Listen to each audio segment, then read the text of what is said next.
How's everybody doing today? Yeah.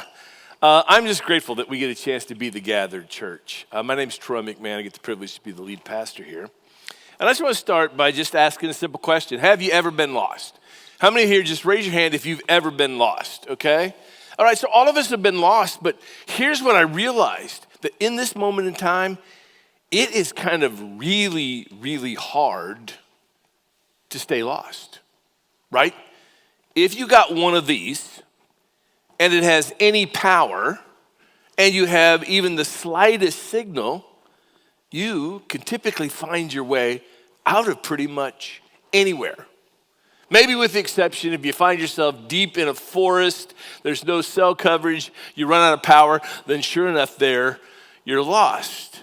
But for the most part, we could find ourselves back to where we need to go. I was thinking about that this week, and man, I had this reflection back of a time. I remember I was like 9 or 10. And that's about the same age as my oldest granddaughter. My family had went to Six Flags over Mid-America outside St. Louis. You know, anybody ever been to Six Flags over there? Yeah, quite a few of us have been to Six Flags, okay? So we're there, and I'm there with my brothers and my parents. Their brothers are a couple years older, so it's like 10, 12, and 14. Parents are older than that. Can't remember how old. But anyway, and we had our cousins with them. They kind of staggered in between us. So we had a 10-year-old, 11-year-old, a 12-year-old, a 13-year-old, a 14-year-old, and a 16-year-old. So here we've got this cadre of family members, 6 kids, 4 adults, and we're traipsing around the amusement park. And all of a sudden we make this decision that, the parents want to ride these rides or go to these shows, and the kids, well, they want to do the roller coasters. I'm the youngest. They're trying to make me go with the parents. I would have no part of it. And so I put up my greatest defense and sure enough convinced everyone there that I indeed deserved to go with the older kids on the roller coasters because I was old enough and tall enough. So we set a time that, hey, we're going to be gone for X amount of minutes or hours, however long it was, and we'll meet back up at this place at this time, and then off we go. It was on the trek to the very first roller coaster that somehow I got separated from my siblings and my cousins. And I am absolutely sure that it was an accident and that it was not intentional. And that's what I keep telling myself for the last 50 years, okay? But here I was, I couldn't find my siblings, I couldn't find my cousins, I was separated from my parents, and I'm calling out Mark, I'm calling out Tim, I'm calling out my cousins, Lana, Leanne, and all of a sudden somebody walks up to me and says, hey, young man, do you need some help? No, I'm fine, and I keep yelling, and then I realize I don't know where they are. They're not responding. I'm lost. And this 10-year-old boy just starts to weep. He just starts to weep. I remember walking up to one of the park employees and just telling him, I can't find my family. I can't find my brothers, my cousins, and my parents.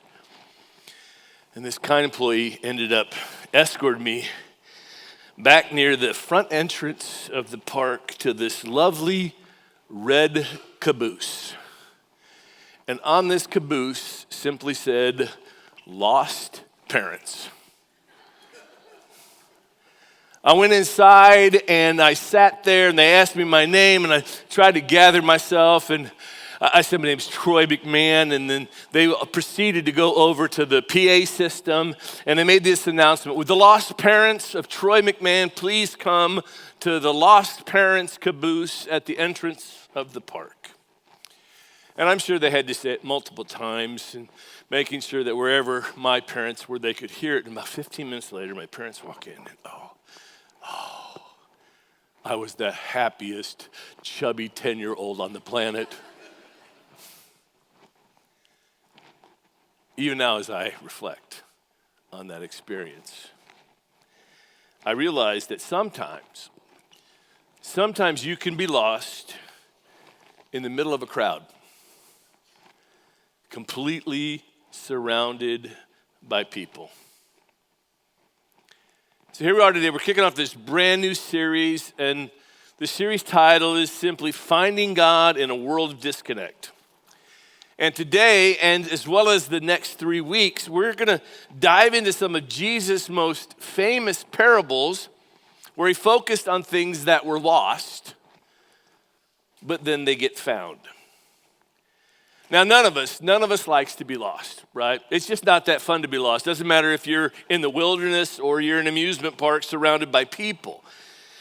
But when it comes to talking about being spiritually lost, well, sometimes for a lot of us, if not most of us, it can be uncomfortable.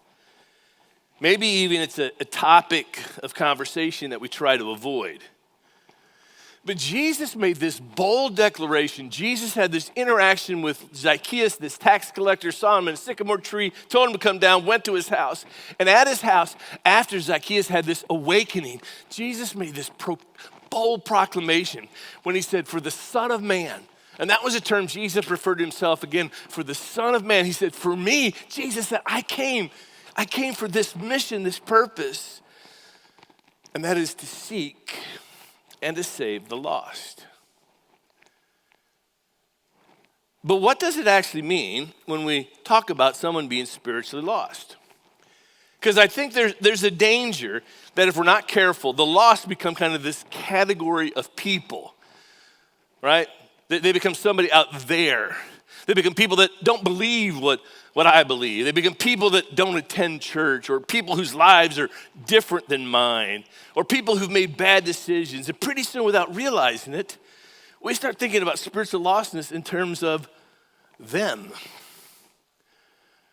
But when Jesus talked about lostness, he talked about it very differently. You see, Jesus never talked about spiritual lostness in terms of statistics. He talked about them as sheep, as a coin, as sons and daughters.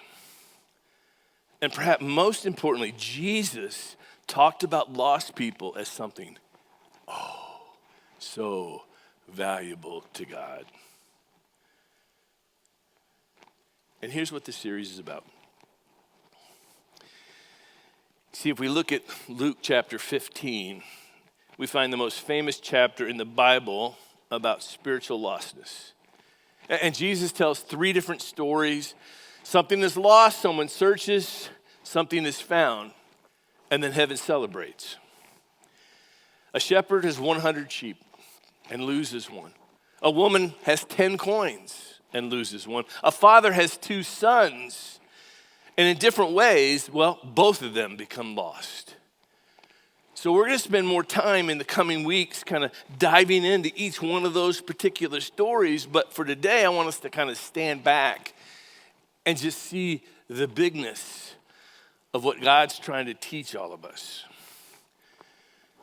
Now, before we can talk about people who are spiritually lost, we got to answer kind of these 3 questions. And the 3 questions I want us to unpack just today as we're together is, first, what is spiritual lostness? The second question is, how do we recognize spiritual lostness in our everyday lives where we live, work, learn, and play? And then finally, what does it mean? What's it mean for you? What's it mean for me to live on purpose as followers of Jesus in the middle of all this? Because I believe that one of the greatest challenges facing us, all of us collectively as the church, isn't that lost people don't exist. It's that Christ followers, that we can live surrounded by spiritual lostness and just stop seeing it. So let's dive in. First question, what is spiritual lostness? Luke kicks off this chapter with kind of setting the context for this entire communication and story and parables that Jesus would share. He starts with this in Luke chapter 15, the first verse. Now the tax collectors and sinners were all gathering around to hear Jesus. I love that picture. Absolutely love it. People who were far from God wanted to hang around Jesus. Think about it, right? These people's lives were messy, and they're drawn to Jesus. These people had really questionable reputations, and they wanted to be around Jesus. These are people that had made terrible choices, and they were drawn to Jesus. These people would not have been accepted in any of the, respectable religious circles, yet here they were gathered around Jesus. And then Luke continues on, he says, but the Pharisees and the teachers of the law muttered, this man welcomes sinners and he eats with them. That's the setting for everything that Jesus would say next. You see, the religious people, they got a problem with the people that Jesus is hanging around. And Jesus responds by telling stories of lost things, a lost sheep, a lost coin, lost sons. And all three stories are designed to kind of reveal something specific about the heart of God. So what does it mean to be spiritually lost? At its simplest level, here's kind of the definition I want us to work with. That spiritual lostness is life disconnected from the God who created us, loves us, and gives us our true identity and purpose. Let me say that again. Spiritual lostness is life that's disconnected from the God who created us, the God who loves us, the God who gives us our true identity and our purpose. Now, it doesn't necessarily mean that someone's a terrible person. It doesn't mean their life is falling apart. It doesn't mean they're not successful or they're not happy or they don't love their family. It doesn't mean that they don't care about people. It doesn't even necessarily mean that they're not religious. But what it does mean is at the center of their lives, there is this separation, this disconnect from God that only Jesus can restore. And that's important because spiritual lostness, it comes in many forms. Sometimes you might be able to look at someone's life from the outside and see, well, they're really struggling. They're having a tough time of it. Man, their life doesn't reflect what Jesus is. Maybe you see it with just ripped by addiction or broken relationship or destructive decisions or anger or isolation or hopelessness. And sometimes you can look at their lives and you go, man, something is just wrong and broken there. But sometimes people can be spiritually lost and look incredibly successful. I mean, they got a great job, they got a beautiful house, a good marriage, nice vacation, successful kids. I mean, the retirement account is doing just fine. Everything on the outside says, I'm doing great.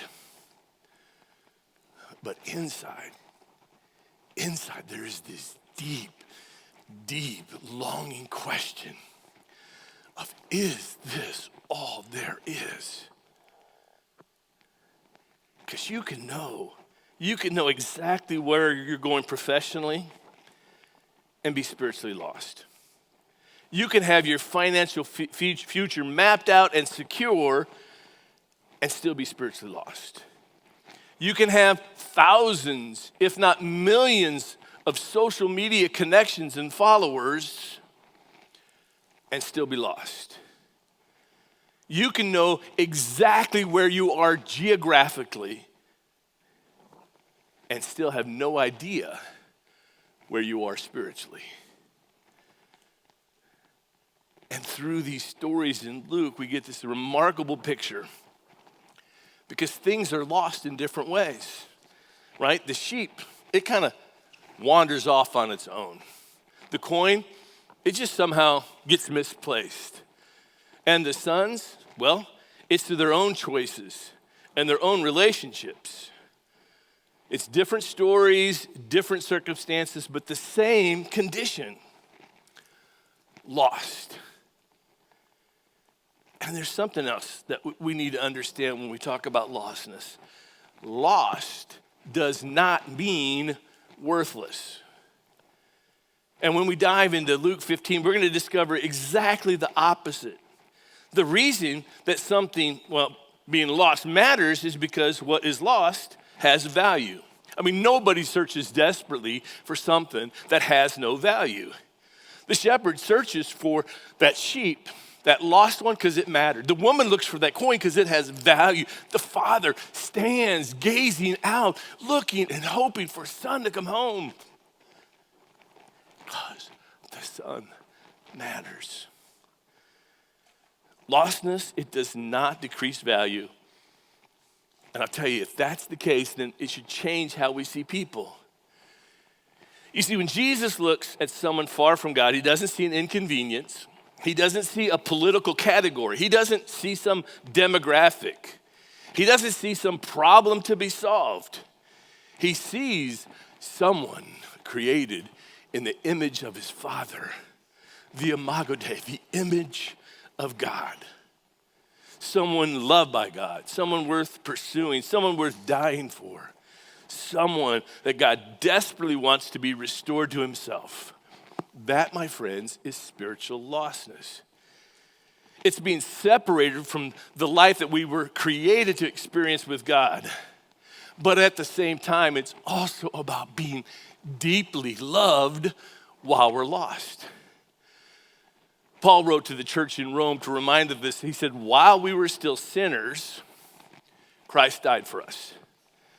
Not after we cleaned ourselves up, not after we figured out everything, not after we became religious. While we were still far away, God moved towards us. That, my friends, is the gospel, the good news.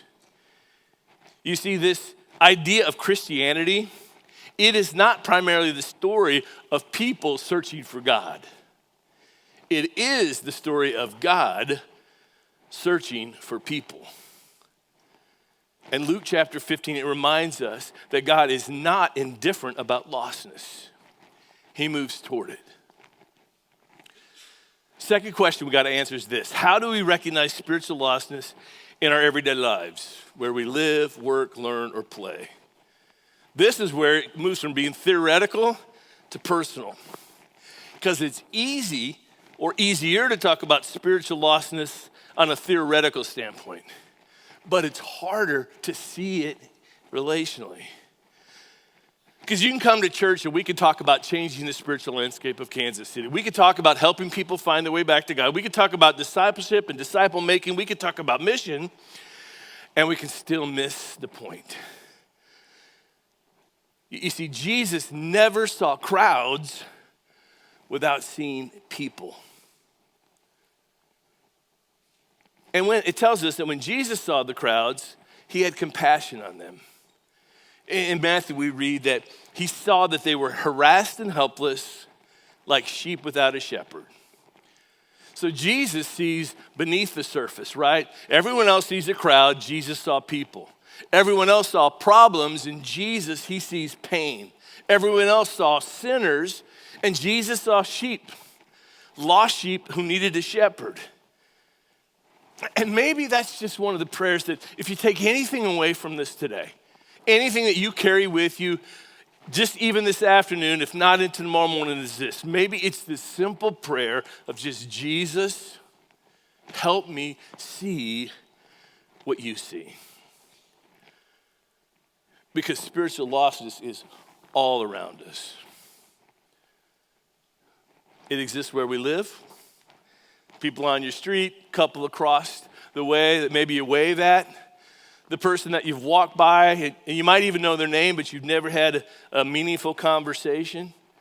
Well, what if God put you in that neighborhood, in that house, on that street, for more than just stylish housing or reasonable commute?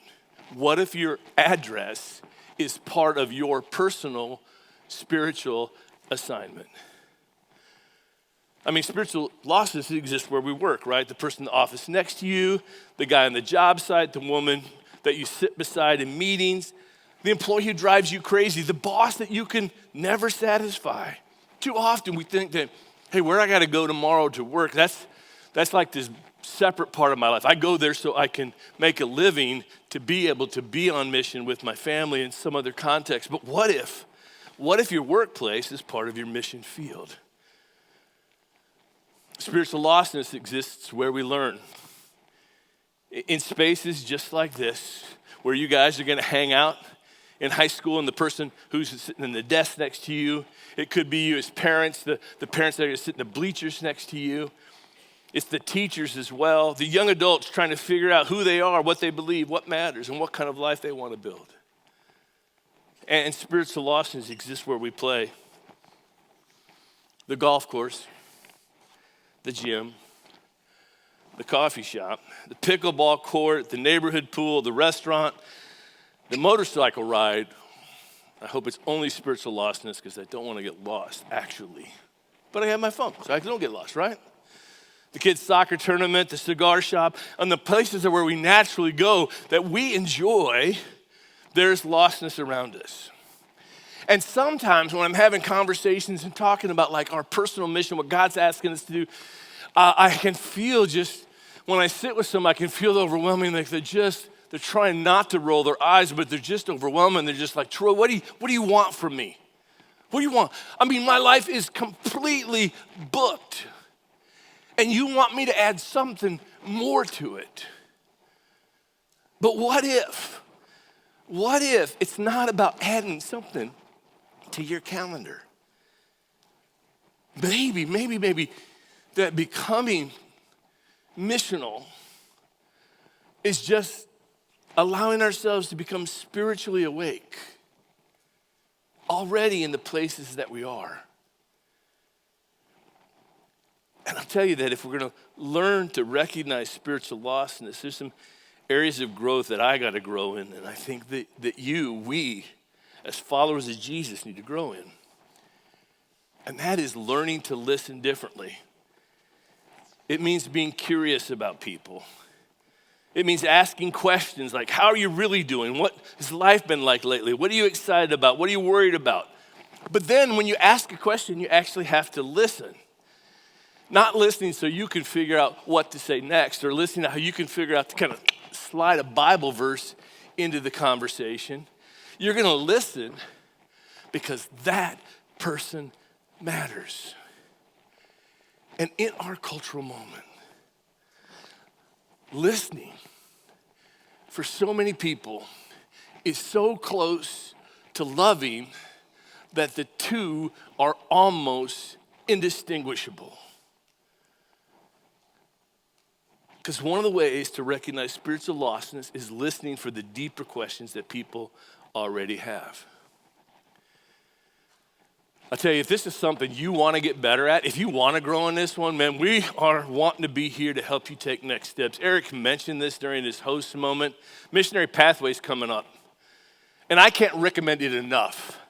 This 5 weeks will be very encouraging and hyper disruptive. Because you're going to get engaged in this one, and it's going to take you into the places you already are with opportunities to see Jesus at work and how you can partner with him. But it's also going to require some potential change in behaviors. So if you want to be a part of it, go ahead and register. Kicks off on September 14th. Our last question that we want to answer today is, what does it mean to live on purpose as a Christ follower? And this, my friends, is where kind of recognition, right? The observe, the learn, the know actually moves into action, to response. Because once you begin seeing what Jesus sees, I'll tell you, friends, you can't go back to living the same way. These stories recorded in Luke, it reveals a God who moves toward lostness.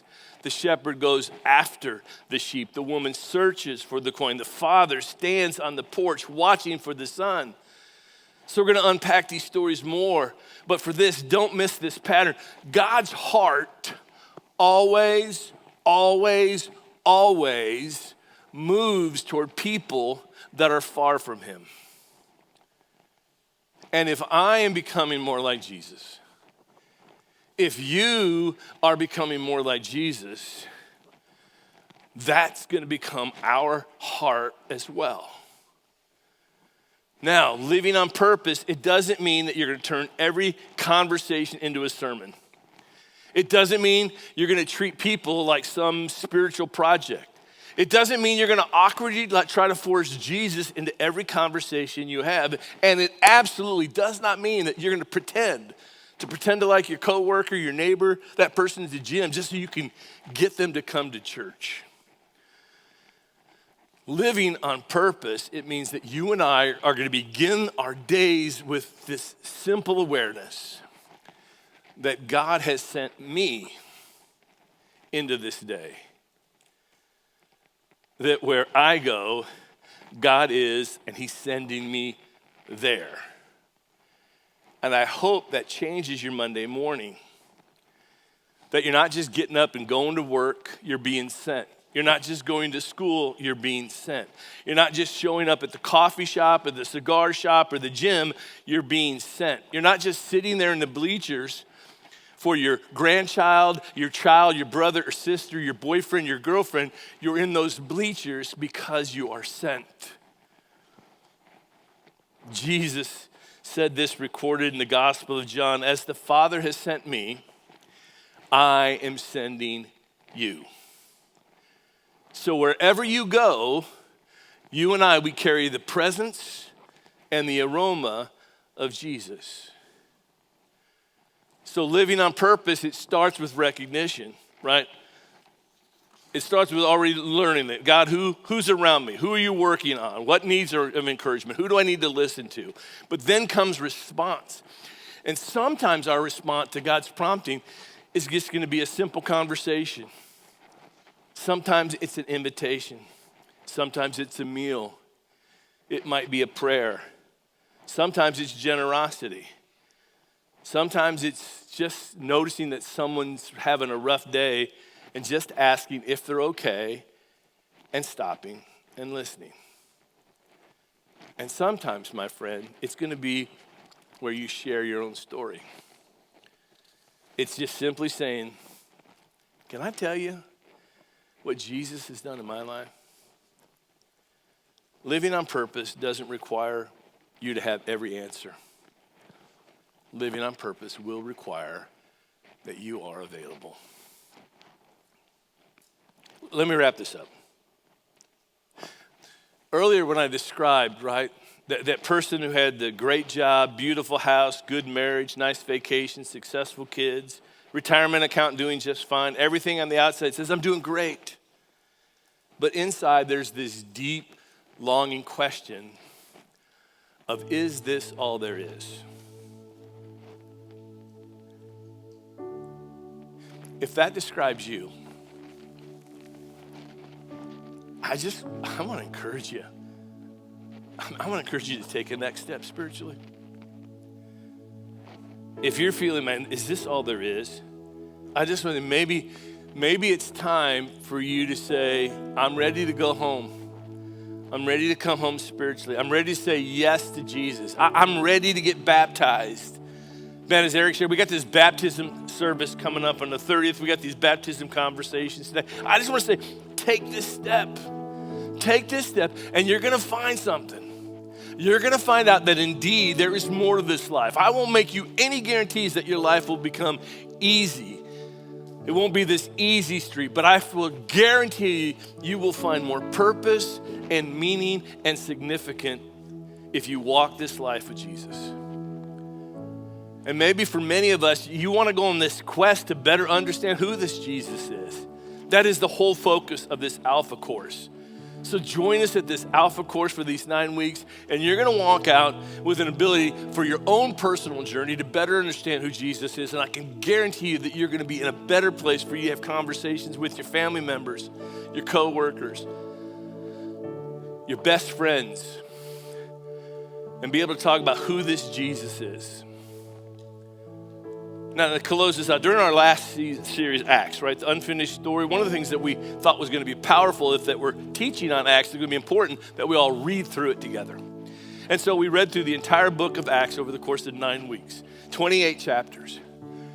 Well, through this series, for these 4 weeks, about finding God in a world of disconnected. If we want to find God, we ought to spend some time with God. So we thought, man, there's no better way for us to do this than to spend time together collectively in prayer. So if you'll do me a favor and get your phone out, I want to encourage you to join our prayer prompt, all right? Every morning about 7 o'clock, you get a prayer prompt, all right? So here's what I want you to do. Take your phone out, and to make sure everyone gets it, some of you are going to get it automatically, but just to make sure everyone gets it, if you text the word START to that phone number, 816-608-4767, and then right after you text START, just text the word PRAY, then all of a sudden, you're going to start getting a prayer prompt tomorrow morning, just to remind you. Just a reminder. And I had some conversations with friends about this journey through the book of Acts, and they said, Troy, it was just so good to get this constant reminder. I clicked on it. I just spent more time reading God's word over the course of the last 2 months than I probably had maybe the last couple of years. Let this be catalytic as well about your prayer life with Jesus. I want to encourage you, come back next week. Come back next week as we dive and talk about what it really means as we learn about the lost sheep. If God's prompted you in some way, then you're like, I just need to pray right here. I had somebody pray for me. Our prayer team is back here that during this communion time and after the service, they would love to pray with you. Let me pray for you right now. God, thank you for doing the work. Thank you for caring about lostness. Thank you for not thinking it was just your job, but somehow you've got us involved, that you want us to care. You want our hearts. You want us to lean in. God, help us to be people who carry your aroma, that people who got messy lives and broken lives, that they're drawn to being around us because we aren't the purveyors of grace, but God, we carry it, that you are grace, that you are forgiveness, that you are transformation. And when you give us this front row seat, we promise that we will give you the praise, the glory, and honor. In Jesus' name.